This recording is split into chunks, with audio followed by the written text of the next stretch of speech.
ప్రభు అయిన యేసుక్రీస్తు నామములో మీ అందరికీ వందనాలు. ప్రియులారా, ఈ సమయంలో దేవుని వాక్యాన్ని చదువుకుందాం. మీరు రహస్యముగా అనగా మీరు తలుపు వేసుకొని పరలోకపు తండ్రికి మీరు ప్రార్థించినప్పుడు ఆయన మీ ప్రార్థనలన్నిటికీ జవాబునిచ్చి సమాధానమిచ్చి ఆయన నడిపిస్తాడు. కనుక మీరు ఏ సమస్యల్లో ఉన్నా, ఏ బాధల్లో ఉన్నా, ఇబ్బందుల్లో ఉన్నా పరలోకపు తండ్రికి మీరు ప్రార్థన చేయండి. అది యేసు నామములో మీరు ప్రార్థన చేసినప్పుడు ఖచ్చితంగా నా యేసయ్య మీ సమస్యకు పరిష్కారాన్ని కలుగు చేస్తాడు. ప్రేమ కలిగిన మా తండ్రి, మీకు వందనాలయ్యా.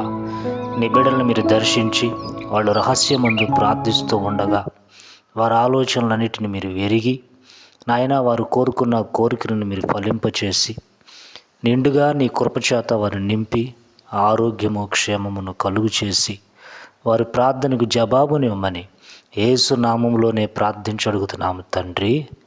Amen, amen.